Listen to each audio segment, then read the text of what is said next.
and it's going to be tailor-made to this year's laws of Pesach because of Shabbos falling out on erev Pesach.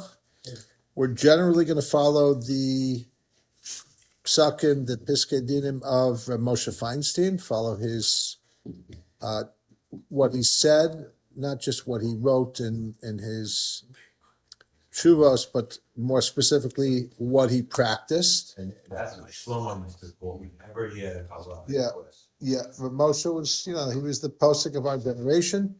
And I reviewed a lot of this with Rabbi Mordechai Tendler, who was his, not just his grandson, but also his gabbai, his secretary for over 10 years, and wrote 10 notebooks of his customs. Okay.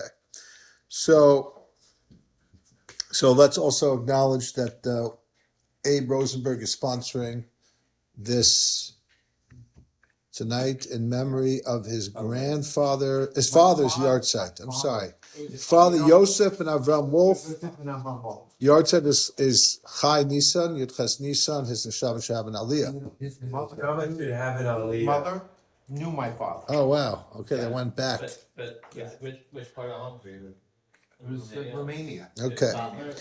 So let's start with one, getting ready for Pesach by cleaning. So the main thing you have to know is that you only have to really look for chametz in a place that it has a chance of being in. So if you don't eat chametz in your bedroom, you really don't have to check your bedrooms. If there's an area that's cleaned regularly, you can do, and you don't have kids in the house, you can maybe look in something like inside the cushions of the couch if you like to eat crackers or cookies on the couch. But let's say your average living room, you don't really have to do much because you keep it clean. So that's the first thing. If you want to do a spring cleaning, if you want to go through all the old books and the old papers, you're welcome to do it. You're just totally not required to do it. Okay. What about a coffee maker? The only thing ever in there is water and coffee. We'll get to that. Yeah. The only reason why I would take questions, besides for not necessarily knowing the answer, but the problem is, like, half of your questions are going to be answered later. So, and that question will be answered later. The other half, I don't know the answer to. So let's just, you'll ask me later. Okay. Dust isn't chametz. Little crumbs are not chametz either. I mean, they are chametz. They could be chametz, crumbs. And I think maybe the Mishnah Berurah says that the custom is to clean for them. But Reb Moshe says you're not, strictly speaking, required to. It's a lot of people have the custom to, but you're not technically required to. Now, we use a candle for the bedika, but only in the beginning when it's in like the open areas. As soon as you start getting into the checking into closets and drawers and under things and over things where there's stuff, you put out the candle and you use the flashlight. So Rabbi Tendler suggests 5 minutes or just a few minutes using the candle, and you put it out and use the flashlight. It's not just because it's safer. It is obviously safer. It's also because you'll do a better bedika. You'll be able to not be so nervous about catching your clothes on fire that you'll actually be able to do a bedika. It's interesting I say clothes. The one area that you might, if you're like a nasher, have chametz in is one of your jacket pockets. If you're the type of person that sticks a Danish, or at least some little snack in your pocket. So you got, if you're not that person, don't even bother going through your closet. But if you're like me, my coat closet, I really should look through the pockets. But if you have a drawer of stuff that just came back from the laundromat.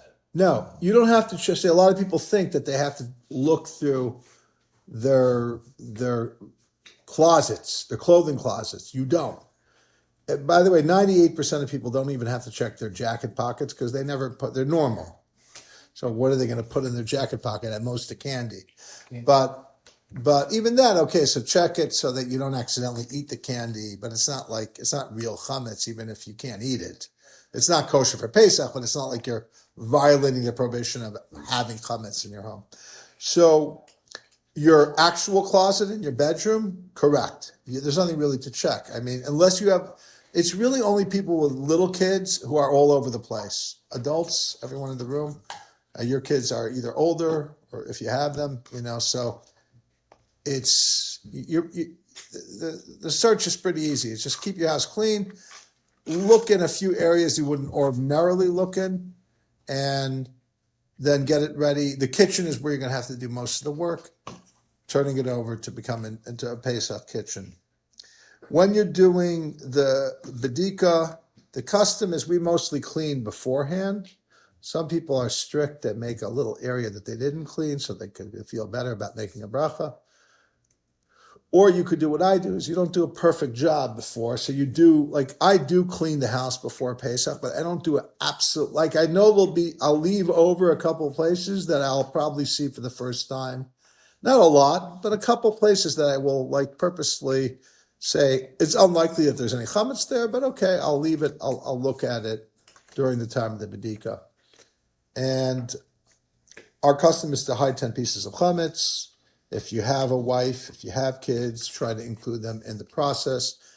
They could, each one could hide 2 or 3 or 4 or 5 of the pieces, depending on how many family members you are. They should remember where it is. When you get older, you should write down where you put your own pieces, because you'll forget where you put them. And make sure to wrap them properly. Again, you don't really have to hide them in places. It's not one of these hide and seek games like making it impossible to find. You really should only be hiding them in a place where it's really possible for chametz to have been in. Now, this year, the bedika is on Thursday night. We say the kol chamira for chametz that is unknown, right? Any chametz that I don't know about should be null and considered ownerless. It's in the seder. We say that after the bedika, even though we're going to have all day Friday night, Shabbos morning, with specific chametz, but that's the unknown chametz. You already do the bittul. You're ready to do the bittul on. Shabbos morning? Yep, we'll get there. You said we do it Friday after burning? No, Okay. we're gonna get there. Wait. Okay, that's number 1. Is all those details about cleaning. Number 2 is traveling on Pesach. You should still do a bedika even if you're going to be away for the entire Pesach. If you're leaving within 30 days of Pesach, it's a Gemara, it's a Shulchan Aruch. A lot of people, I think they say in Lakewood, a lot of people, if they're going to a hotel, don't do a bedika. But really, it's a mitzvah. It's at least a mitzvah d'Rabbanan, if not more. You should do it. Here's the interesting thing. The world does not make a bracha on it. It's based probably on a Mishnah Brura. But Reb Moshe says you should make a bracha on it. Again, right now at this point, the majority of the Fromalim would not make a bracha, even if they did do a bedika, but it's interesting to note. That's a signifier of its importance. What, on the burning?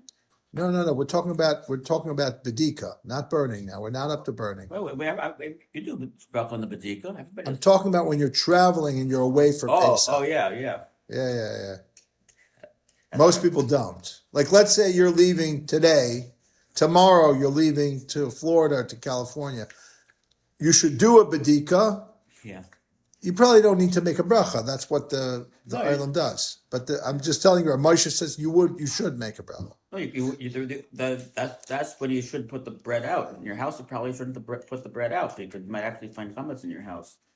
Hotel, if you don't put the bread out, then you would not say a bracha. No. We're not up to that yet. Okay. Hotel Focus on one thing at a hotel time. room is not the house, right? So you We'll get to that. I'm literally. I got you all covered. No. Just I got you all covered. Don't. You're. I'm right there, but I just just let me. realized what you're talking about. Yeah.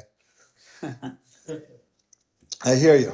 No, if, Okay. If you're in the So- hotel Thursday night, then Okay. you could do it in the hotel. You could do a 5-minute bedika if you're going to a hotel for Pesach. You're not in the hotel yet. You're still here in New York. Yeah, It doesn't have to take that long. You keep your house relatively clean. If you want to be strict, you could even you're selling the chametz, but not strict. You are going to be selling the chametz in your house. If you want to be strict, you could be selling the house for the chametz in it.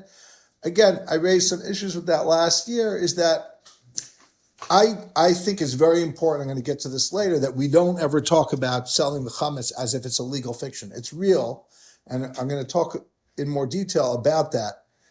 But you could argue that selling your house looks like a legal fiction, because where's the contract on the house? Like, And when was the deed recorded? exactly, So you could do it, but you're still better off, nevertheless, doing the bedika. That's what the Gemara says. That's what that's what Reb Moshe says. To do the bedika, Reb Moshe says even with the bracha. But once you get to the hotel, if you're sitting and eating for 2 or 3 days in the hotel, all types of chametz, then you should do a badika in the hotel. But if you're not, if you're coming into the hotel, even if you're coming before Pesach and you're eating out, and you only have fruits in your room, you don't have to do a badika, because you already did it, and B, there's nothing to do a badika on. It's not your place. People before you could have left something, right? No. No hotel will have anything left there. That's not a hotel. That's a place you turn yourself around and leave. Like, oh, somebody left a Danish here.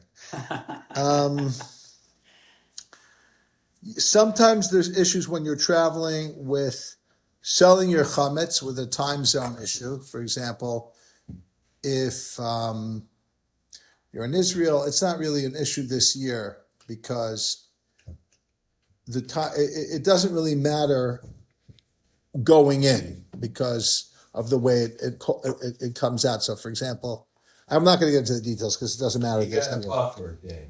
Yeah, I mean, in theory, let's say your rabbi is American, and you're an American Israeli, and you have a house in Israel, and you're going to be in Israel, and your rabbi in New York sells your chametz. So then, when he buys it back, it's 7 or 8 hours after Pesach is over in Israel. Yeah. That's besides for the Yom Tov Sheni issue. That's assuming you're doing Yom Tov Sheni. Use the local man. So either use a local man or just go out for pizza and don't eat your own whatever. But it's not relevant so much for us right now. If you're in California, let's say, and your rabbi, well, let's say you use the rabbi in California. You have a relationship with the rabbi in California. You sell your chametz through him.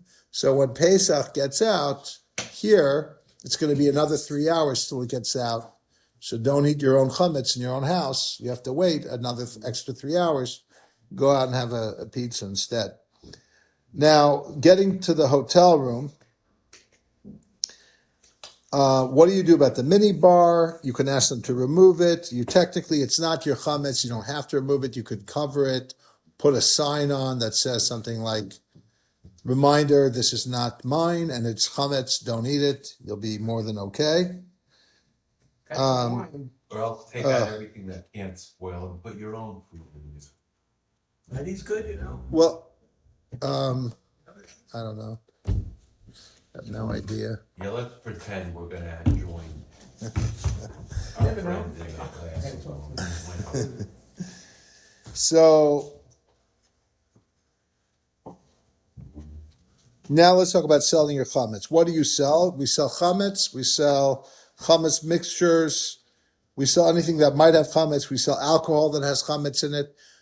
Now, there are some people who don't sell chametz gomer. Like they say that Rabbi Soloveitchik would say in public that don't sell actual chametz. Chametz gomer is something that's 51%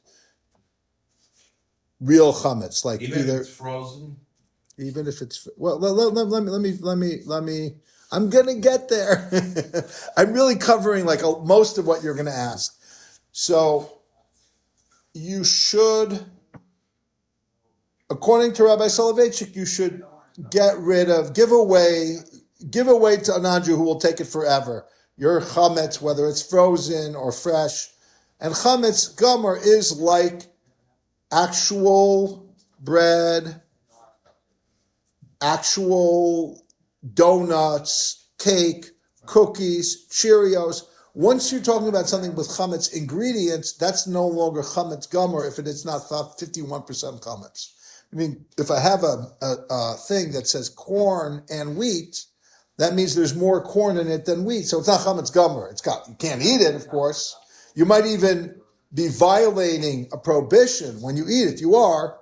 And you're probably also there's an argument of whether you're violating the prohibition of having it on Pesach or not, but because there's an opinion that it's rabbinic, so therefore Rabbi Soloveitchik said you could definitely rely on that in the sale of the chametz. Reb Moshe did not agree with Rabbi Soloveitchik. Reb Moshe allowed you to sell chametz gomer, but in his private, personal life, a rabbi can say, I'm the type of rabbi who says, the shul is strict. Me personally, I'm lenient. But some rabbis are the opposite. They say, you can be lenient. If you ask me personally what I do, I don't do that. So Reb Moshe himself, if you asked him, he would tell you, no, I myself don't do it, but you can do it. There's nothing you can sell chametz gomer. I rely on But it. you sell all the contents of the house. It doesn't matter. That's what It doesn't matter. If you can sell chametz gomer. It doesn't matter whether you're selling the whole house or only the chametz in the drawer. It doesn't matter. Reb Moshe says you're allowed to do it. Now, if you want to be extra, if you want a chumrah, don't do it. It's up to you. Now, to be clear, since I follow Reb Moshe, it's very important to state that you should not delegitimize the sale of the chametz. Because if you do that, you are the one who's making problems for yourself.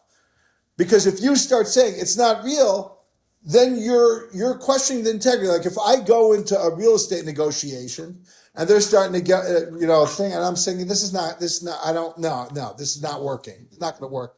So you're basically like creating a legal case to say, I said, I don't think it's real. So why would you do that? You're the one who's undermining, by saying that you don't believe in it, you're the one who might make it that it doesn't work. So shut your mouth, because a lot of people run around making fun of it, but they don't, because by doing that, you're the one creating a problem. You hear, Rafael? Yeah, but I want to tell you something. You know why I passed it much? Who? See, because I don't trust the rabbi. Just in case, what I mean? Okay, so I wasn't going to say this, I'm joking. but I'll give you a little background. It used to be that the people would sell it to their neighbors. 400 years ago, the Bach outlines a whole thing about how to sell your chametz, and people would just sell it to their neighbors, and it all was part of the liquor business. Once the Jews got into the liquor business, the Bach, I think, was the first one to explain that, no, you don't need to take it out of your house. They used to sell the chametz like the way you sell something in a store. It's not yours anymore. It's not in your store. It's in the purchaser's house. So the Bach said, no, it's okay to leave the chametz in your house or in your salon or in your bar, and it'll belong to the non-Jew. And that was the beginning of the sale of chametz. Eventually, rabbis, but they said exactly how to do the sale. And they realized that a lot of the Balabatim weren't that learned, didn't understand it, and were doing it wrong. So then the minhag became for the rabbis to do it instead of the Balabatim. But here was the problem, is once the rabbis did it, so instead of selling it for one person or two people, you're talking about 10 or 100 or even 1,000 people, or 10,000 or 5,000, I don't know, maybe not 10,000, but 2,000 people, because some rabbis in certain communities have all the other rabbis do it through them. So one rabbi could be representing 25 communities. And so the guy's getting this huge folio of names of people. Is that still real? And the answer is yes. Now, who would know that? People in the financial world understand that not everything is buying and selling one piece of bread. Here's the piece of bread. They understand you can buy and sell things that are not in front of you. They understand that they're more sophisticated. So one of the ways that was instituted to make it more like valid is some rabbis, the Alter Rebbe of Chabad was one of them, instituted to make an erev kabbalah, that there's a guarantor that if the non-Jew pays for everything, he gives a down payment for everything. And there's a contract that says the estimate is this and this amount, and you're welcome to follow through to see that amount is accurate. It can always be readjusted based on what the actual value is. And that you'll settle, this is a down payment. It's like when I buy a house, I put on a down payment. I still owe the bank money because I didn't pay cash for the house. I only put on the down payment, but it's still my house. It's in my name. So it's the same thing when you sell the chametz. But another Jew would come in and say, if at that point, which is after Pesach, you are having trouble coming up with the money to pay for the rest of the value of the chametz, I'll be your guarantor for it. So that's a enactment that the Alter Rebbe made. And the rabbi is the guarantor? Not the rabbi. The rabbi is the seller. He can't be the guarantor. A third person, another person. Now, Reb Moshe, for example, didn't do it, but not because he didn't believe in it, but because when he was in Russia, and I had this problem once. I said, "Can you be the guarantor?" The guy looked at the amount. He says, "I don't think I can do it."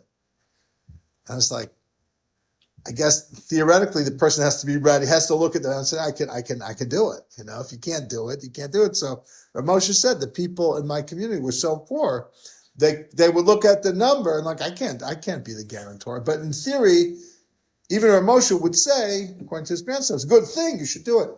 But to go a little further, a lot of the rabbis, what they do, I don't want to criticize anybody because I think these are valid sales, but you should try to get somebody who understands what you're doing. That's all I'm saying. So some rabbis go so far as to say, get an accountant or a lawyer or a businessman to be the buyer because they're sophisticated. They understand things because a lot of people don't understand. What are you really, what are you talking about? And I say just as long as the person understands, as long as you take your time to explain it and they do understand it, it's okay. But there's always ways of enhancing it to make it, to explain it better. So that's a little bit about the sale. The rabbis generally sell it in 5 different mechanisms. They're all the same thing. They're all just a way of making sure that there's an agreement on the sale. But basically what we'll do here is I'll be your 8, we have a form, and the form is a contract, in Hebrew it's called a shtar, and it says, I, whatever your name is, you fill in your name, want to sell my chametz. It breaks down what chametz is, all the various categories of it. It's very detailed. And then it talks about even renting the space that the chametz is stored in, because that's another way of acquiring something. So then it will also say, state the value of the chametz, if you want to put what rooms it is and how to access the apartment or the home. So for example, if it's a doorman building, you say it's a doorman, here's my cell phone number, I can help, during Kol HaMoed, I can answer. So we do all of these things to make it real. Okay. So it's never asked for the humming. So let me tell you a little bit about how you should sell chametz. Of course it happened. I know this personally because my father would sell the chametz and he would sell it to the neighbor and he would give the key to the basement to the neighbor and give him access to the backyard. And we would come in to the, after Pesach, after we bought it back, and he would have taken things. He took things from... Beautiful. He took things from... And in the beginning, it was like, he took some good stuff. And I didn't get it then, how beautiful it was. It was a real sale. Yes. He took our chametz. He took our stuff. After Pesach, you were local with him, or you said you owe us some money. We're nice people. I wasn't there for the buyback to know if they made a cheshbon of like, okay. This is not the business we are in. Yeah, we're not going to make our money from selling our chametz. But that's just a little story. The point is, the point is, you should impress upon the person. I actually tell that story sometimes when I sell That's the a chametz great story. to the guy I'm selling chametz to. The only problem is you need to really get that. You need a non-Jew who's an alcoholic, because mostly what you're really selling is the alcohol. I tell everybody when they're like, "How do I figure out how much my chametz is worth?" I said, the main thing is look in your liquor cabinet, and that's what you're going to see. You have a bottle of scotch. It's $50, $100. You have a bottle of vodka. It's $25. So you're talking about the big collectors. Well, I was in somebody's house and he gave me some scotch that was older than I was. It tasted the same, but I was like, oh, this is amazing. I was like, that was like Achashverosh gave you a wine that was your age, So that's what the value is, and you want to impress on the person. This is a real sale. And again, do not cast aspersions on it, because it's maybe even more important that the seller considers it a real sale than the buyer. I mean, they're equally important. That's what a purchase is. The seller agrees to sell, the buyer agrees to buy, and that's what a sale is. And it's agreement, but there's a transaction with money, with a shtar, and other forms as well. Your story is priceless. Thank you. Now, let's talk a little bit about the particulars of this year. We sell the chametz on Friday by, I think, 11 something. I put something online that has some of this information with the times that should be helpful. A lot of this stuff is not online, so I'm giving a lot of new information. 11:50 is when we sell our chametz by. Now, why? You have all day Friday, really, theoretically, to sell your chametz. Well, A, we want to get it out of the way. This is Friday. Imagine you could do it a minute before Shabbos. That's going to be a problem. And B, we want to just be the same, consistent as we are every year. So that's why we keep everything the same, except for the eating of the chametz. The eating of the chametz, we can continue to eat it. We don't do the second kol chamira, the nullifying of the chametz, when we burn the chametz by 11:40 on Friday, because we're going to burn the chametz a long time, at the same time that we sell the chametz. And we're going to wait for the kol chamira to say it before 11:40 on Shabbos morning. We'll get there in a moment. Erev Shabbos to be making a legal It's a very good question. act on Shabbos. It's a very good question. The answer is you acquire. There's a question of whether you can acquire something, and definitely certain things you cannot acquire, which is understood to be rabbinic. But here you're not acquiring, meaning like purchasing something. I mean, it's not purely rabbinic. It's what the prophets say. Don't go about, like buying and selling, but it's not biblical. It's not one of the 39 malachot, about malachot, or they're told of. I think the rabbis say, if you buy something, you're going to write it down. You're going to keep a ledger and a record. So you shouldn't do it because it's a high degree of a rabbinic prohibition that also is mentioned in the prophets. But you're telling it on Friday.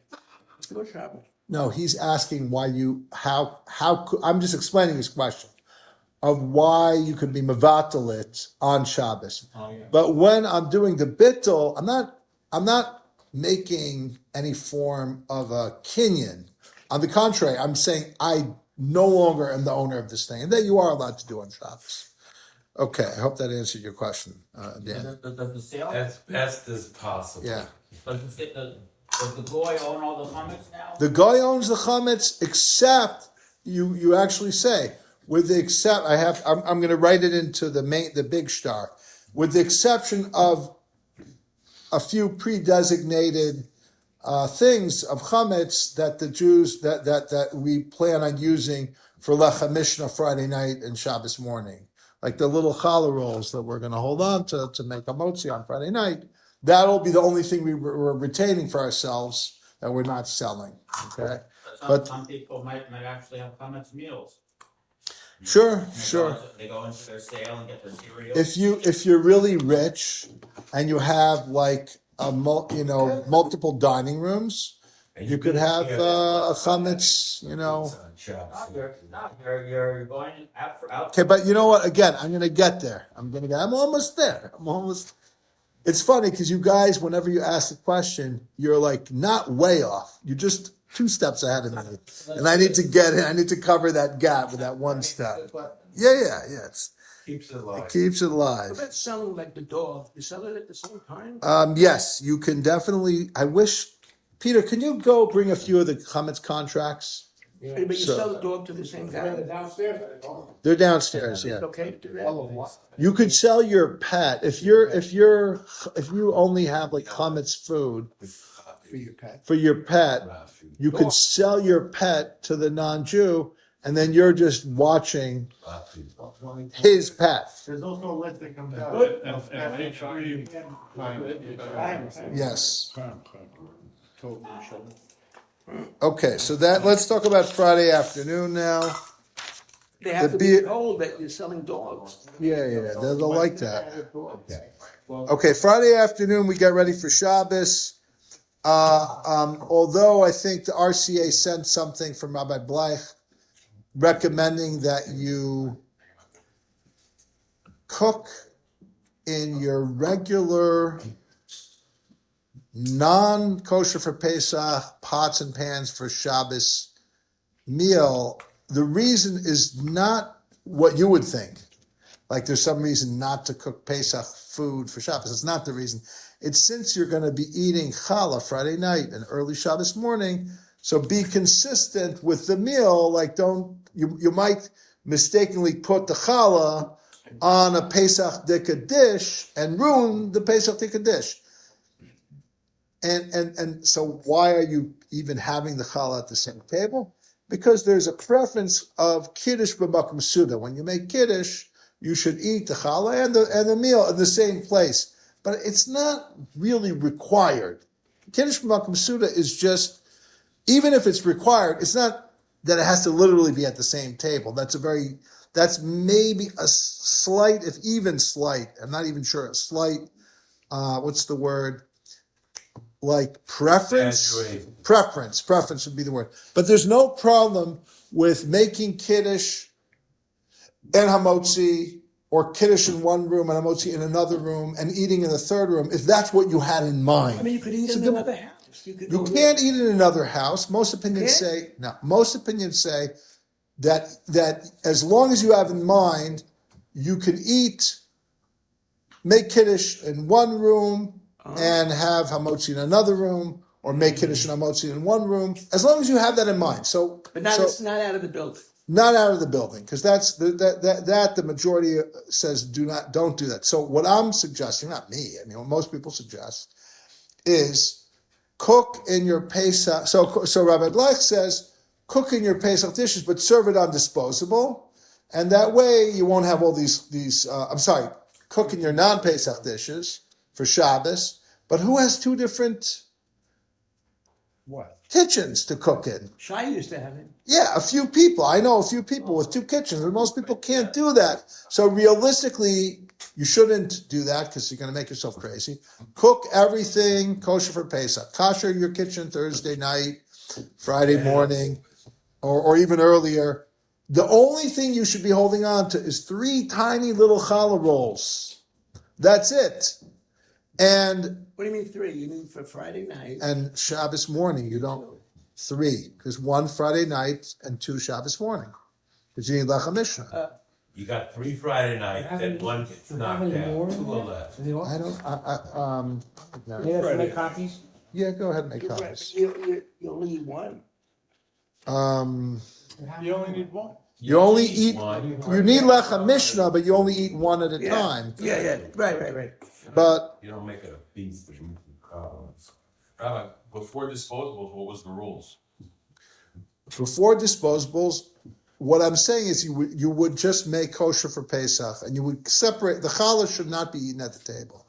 The challah should be eaten in another room. If you have a porch or a balcony, even better there. a backyard, even better there. And again, just have in mind, most people say the yard, like it's learned out from the laws of sukkah, like your sukkah, which is in your yard, is considered halachically like your house for kiddush, but makam suda, when you have in mind that you're going to be making kiddush in one place and eating in the other place, or making kiddush in a motzei in one place and eating the rest of the meal in another place. So that's what Rabbi Tendler recommended. That's what many rabbis recommend, and I think that's what makes the most sense. So now that is, this is done. Let's talk a little. So is everybody clear on what to do with so basically the last time we're going to eat chametz is before 10:40. And then after 10:40, you could continue your meal. I know some people are going to try to finish their meal by 10:40. I think that's more like psychologically because they're nervous that if you are already eating chametz, maybe you're going to continue to eat chametz if you're continuing to eat. I personally don't think.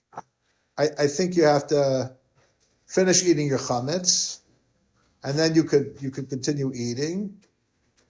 And the thing is, you should definitely finish your meal before 11:40. I'll tell you why. Because the real concern is not that you're going to continue to eat the chametz. The real concern is that if you're continuing to eat, you won't have time to dispose of whatever pieces of challah you didn't eat yet. And you have to dispose of them by 11:40. And you also have to do the second kol chamira, which is to nullify any chametz that you even don't know about or even know about.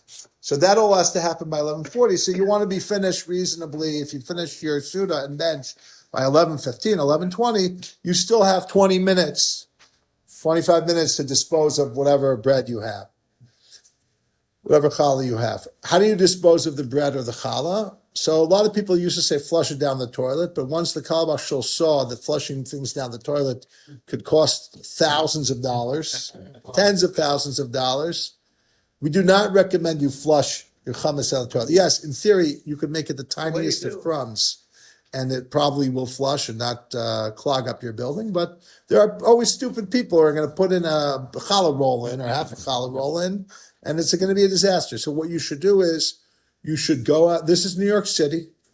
There's plenty of garbage cans on the street. You could either, that's the best if you just throw it into a garbage can on the street, or you go into your building has a area where you put the garbage in. Do that. They're not. It's not yours anymore. And once you do that, what? Not the Hudson River like Pashla? You know that you don't have to do that. You don't have to do that, but it would work. So that's in terms of what to do. And then it's an interesting Shabbos because on the one hand you have all these crazy things to finish your Suda and daven early. We're going to daven Shachris before the Kiddush. Then we're going to break for Motzei Kiddush, bench, and then cut back and read the Torah, supposedly 10:45. So what time are you presuming to have a minyan? 8:30. So now, what about that Shabbos? It's called Shabbos Hagadol. So on the one hand, the rabbis mostly are going to be giving their drashot for Shabbat Hagadol a week earlier because it's not a realistic Shabbos to give a big drasha when you're dealing with these things. You're doing it right. So that's what me and many other rabbis are doing, the Shabbat Hagadol drasha a week earlier, and then Shabbos erev Pesach. It's still called Shabbos Hagadol because there's a number of reasons why Shabbos Hagadol is called Shabbos Hagadol. One of them, for example, is that there was on that Shabbos of the year of Yetzias Mitzrayim, on the 10th of Nisan, when they took the little lambs, the Egyptian said, "Why are you doing this?" And they told them because there's going to be the plague of the death of the firstborn, and the firstborn went to Pharaoh and said, "You got to let them out." Pharaoh said, "No." So they had a civil war, and that's what it says. L'makim mitzrayim bivcharehem is read. Not just that God smote the firstborn of the Egyptians, but that the firstborn smote Egypt. They had a civil war, so that's the beginning of another level of the redemption. So that's one of the things of Shabbat Hagadol. Another thing is that even if you don't give the big formal Shabbat Hagadol Drasha, the rabbi should still be very involved in teaching the laws of Pesach and inspiration for Pesach all throughout, whatever there is, a 5-minute, 10-minute here and there on that Shabbos, he should do that Where did this as all well. come from? That Shabbos Gadol Shosha. It's really, there's a whole section in the Shulchan Aruch that explains that really you should be learning the laws of each holiday, particularly Sukkot and Pesach. It singles out because 30 days before the holiday. It had to do with the karbanot that were brought, but then it was transferred into the complexity of each of those respective holidays. And there's a whole Gemara that talks about it. And then it basically says, and nowadays most people, at least the Shabbos before, like it's like a compromise. You should be Too learning late. all- It's too late. It's not, yeah. So this is the day, but the day erev Pesach. It's never too late. And it used to be that was when the people would learn the halachas. They didn't have a Shulchan Aruch. You have to understand. The rabbi really, like, every time there's AI comes and we say, what are our jobs going to be? That's what the rabbis were saying. When they wrote down the Talmud, like, what am I going to do now? It's written down. I knew it all by heart. And then when they came up with the Shulchan Aruch. So the rabbis are ceding their knowledge to the common person who can now access it more easily. So the rabbis, so in the Shulchan Aruch, it's brought down, at least in the Shulchan Aruch, it says, so it used to be you really needed that time, the Shabbat HaGadol, for example, to give over the halachot. But now the halachot are written. You could buy a Shulchan Aruch. Somebody with a little bit of knowledge of Hebrew could study the Shulchan Aruch. So at the very least, it doesn't mean, by the way, you know halacha anymore, because there's constantly updated questions of what needs to be answered. You always need the rabbi. The rabbis are when I say, like, how are we going to survive AI? I'm like, ask the rabbis. They've been employed for thousands of years. They know how to, like, keep going, you know. Like, You can't have some people know. A lot of these kids went to yeshiva day school. They know nothing. You know, you ask them what a mezuzah is. yes, that's why it's always good to combine inspirational things with the halachot of Pesach. And by the way, that's why we're doing this. That's what, because I know that even if you read the Shulchan Aruch, a lot of these questions will not be answered. It's also complicated. There's a lot of opinions in the Shulchan Aruch and so on and so forth. So that's about Shabbat Hagadol. Now let's talk about. We talked about Friday night about how to eat. We talked about Shabbos morning. How to daven, how to eat again, the second Kol Chamira. Coffee makers. Let me see where we're holding with the coffee makers. Okay. So, coffee makers. Very, very quickly, a little bit about how to kosher your kitchen. You turn on the burners for your oven for an hour each. Some people do 2 hours. I think an hour is enough. That's if it's a gas oven. If it's a electric oven, you just have to turn it on high for a few minutes. Or if it's a glass top oven, just high for a few minutes. That's questionable you can't really kosher the glass in between the burners. Maybe you could turn on 2 of the burners at the same time so that it gets hotter than it will usually get. And that'll be as close as you get to koshering the in between. So the way to avoid things is not to put hot dishes on the in-between part of the glass. Does anyone here have a glass countertop? I refuse to permit my landlord To put that replace in. my oven with anything other than a gas oven for this exact reason. Okay. You don't have to put silver foil on top of the glass. No, you can kosher the glass itself. You can't necessarily kosher the in between the fires, but the glass itself you can kosher. Again, does everyone agree with this? No, but I'm not telling you their opinion. I'm telling you the right opinion. It's not as strict in this case. It's this is Taras Reb Moshe. Moshe. It's Taras Moshe. Show some respect.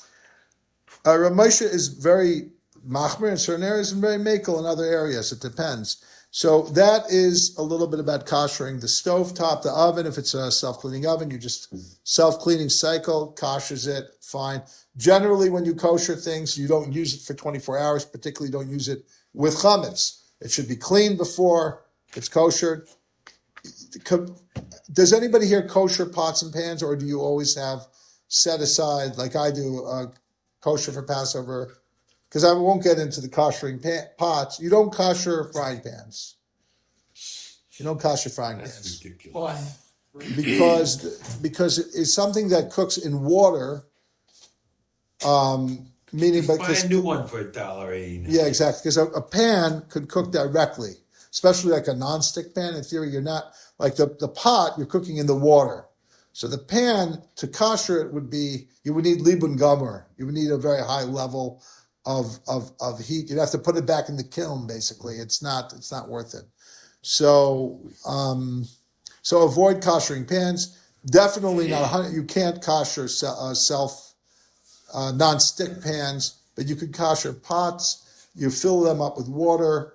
You heat up a rock for the initial pot to go over, and then you could just stick all your cutlery in there. But let's leave koshering aside, because I think the most important thing you're going to need to do is kosher your oven, your stovetop, and your sink, and maybe your countertop. The sink, you heat up a pot of water, or for safety reasons, it's better to do a kettle of hot water, and the sink should be clean. You pour it like a little bit on each section of the sink. You have towels for your safety. Then you let the cold water run on it. That's another part. A lot of people don't know that part. And then it's kosher. And then the one thing, The teapot and i.e. coffee maker first before you pour the hot water. you know, teapots are really kosher for Pesach because you never put bread in. You never put anything in teapots other than water. Coffee maker, so does that carry over? You poured it over oatmeal. It doesn't matter. It doesn't matter. Don't we say that it transmits? No, it doesn't Is there transmit. a pain there? Urn over here? What's That's that? not What what do you it- do with this urn? Like over here? Nothing. The urn is going to be well. We probably have a new urn, but that's a chumrah. Like yes, I have a new kettle. But my level of what I will use is much. It's you don't have to be so strict with koshering. A lot of people use regular pots. Doesn't make any sense to like pour the look, especially if the pot isn't used for mamish chametz, and there's a lot of heterim. So definitely you don't have to worry about using a kettle. You can use a kettle for koshering.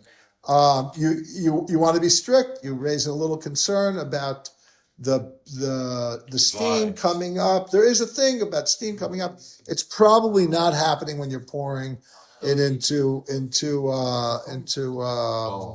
a bowl of porridge.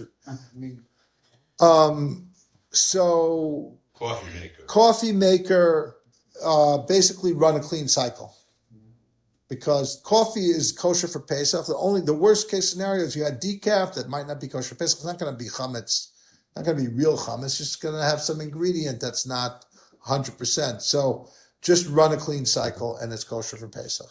Okay, that's the easiest thing to kosher, other than your self-cleaning oven. Actually, even easier than your self-cleaning oven. Now, onto the seder. The seder night is a little bit harder to deal with because you have to prepare for the seder. Many of the things have to already be done on erev Shabbos, because obviously you can't cook on Shabbos, and you're not really supposed to generally prepare for the day after Shabbos, the Saturday night, even if it's a Yom Tov on Shabbos. So you shouldn't even be setting the table. You could be makel, let's say, especially for a non-Jewish helper, to begin setting up the table and the chairs from about 7:40, 10 minutes after Shkia, which you can't really do anything then. But there are opinions that say Shabbos is over then. We're more machmer. Is it 7:40? It might be 7:50. I don't know. I don't have the schedule. Whatever time Shkia is, look it up on the Luach and add 10 minutes, and that's when you could have your non-Jewish person set up the room. They still shouldn't do like the cooking yet. The cooking you should try to wait till 8:15. You have to for you to do it. Absolutely, you have to work. You have to wait till 8:15. That's what we consider tzeit hakochavim for nightfall, halachic nightfall. That's for the seder. That's for the seder. That's when you can begin to cook to do malach. The table, because that's the rabban. That's the rabban. Maybe you could do the table You yourself after you 10 can minutes. if b'shas hadchak, if for some reason, let's say you have little kids and they need to start as quickly as possible, you could maybe, if there's a real reason, if it's just for you because it's a convenience for an adult to start the seder 20 minutes earlier, that's not enough. It has to be a real strong reason. Most people have kids. Most people Have know no people idea will to have cook the kid. before. To tell the story. Yeah, so let's talk a little bit about kids, about what to do for kids. But before we do that, so one way to start a little bit earlier is to have the room set a little bit earlier. To even if you invite people a little early, so you schmooze, you get settled in. Let's say you invited people 7:30. Like somebody told me that they saw Chabad was advertising a full hour before Tzeta Kochavim somewhere. So I'm figuring they know what they're doing. Friday. What? Can you set it on Friday? What's that? Can you set it on Friday? Yes, you can absolutely set it on Friday. So they must have the room already set. And then they go and they probably give the kids some candy and sing some songs and welcome everybody and schmooze. And then they probably start a little bit earlier. Maybe they use that heter of the 10 minutes after Tzeit to begin reading. You could begin reading the Haggadah then, and then get to the first kos by 8:15, let's say. Now look, every situation that wants to have an adjustment made to have something a little earlier than the regular Zman, which is really 8:15, it's a shaila. You have to ask, what are the circumstances? Who is it? Why? What is it for? How is it going to help? Again, Shabbos is Shabbos. So generally speaking, there's only so many heterim you could find. You can't do any malachas on Shabbos. Even hachana is a thing. It's a thing. You don't want to prepare for the next, even for Yontif on Shabbos. You're not allowed to. So any little things to get, you can get some heterim, but they're going to be limited in scope. Okay. Not erev tavshilin. That's something. No, that doesn't help us this time. That would be the opposite if Shabbos came after the Yontif and you had to prepare for that. Now, let's go quickly with the back a little bit more about the seder. So most of the things, in theory, if there's something that cooks very quickly, you can put it up on the fire on a Saturday night. But you're going to want to have most things already prepared and already cooked before, and you're just going to have to put them on the stovetop. Remember, you can use a flame that exists before Yontif. So if you have a pilot light, we have a pilot, we're very lucky to have a pilot light. I don't know, it's much harder if you have an electric oven or electric stovetop, but I know it's not as healthy, but it's easier for Shabbos and Yontif to have a gas stovetop, a gas oven that has a pilot light. Then you can otherwise you need to light it from like a 72-hour or 48-hour yard side candle or something like that. Okay? Electric you can't turn up and down? You have to give it. Most authorities say you cannot because when you're doing it, you're using, you're doing something that you're not allowed to do. Electric ranges on the road to Gehenna. Okay, so a little bit about Kiddush. We talked last year that Reb Moshe's shita was that Revius is 3 ounces, maybe 3.1 ounces, and a rove Revius, which is the majority of the Revius, is just like 1.6 of an ounce. So there is, I believe it's the Ramban that says that you should drink the whole cup. It's not required. There are other opinions Too bad. for the Kiddush and for the 4 kosas. So how much are you talking about? So 4 ounces, so 3.1 ounces. That's probably a 6 ounce cup. About half. So is the half of that. So what you want to do is to be machmer. You want to get a cup that's there's Reb David Feinstein has a bigger share that's closer to 4 ounces. And the Chazon Ish's share, they say, is 5.1 ounces. So if you want to be like winning the Chumrah award, it's still 5.1 ounces. It's not 15 ounces. But that's a very big share, the Chazon Ish's share. You could totally rely on Reb Moshe's share. It's 3.1 ounces. You could easily drink 3.1 ounces 4 times. It's not a big deal. And if you are not doing well, you could drink the Rover Vias or even a Maleh Lugma.